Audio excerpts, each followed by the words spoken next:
त कहाँ हराएको के? हेर्न, यो दुईटा सुड्डीहरूले मलाई अघिदेखि थर्काइरहेछन्।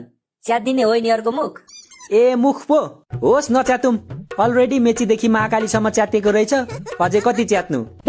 त्यही माथि ओठ हेर्न, ओठ 20-30 वटा बारुलाले एकैचोटि चिलेको थियो कि क्या हो? ओइ भाइ, मुख सम्हालेर बोल है तिमी।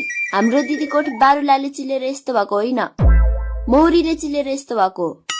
ओइ डङ्किनी, त मेरो साइडमा छस् कि यिनीहरूको साइडमा छस्?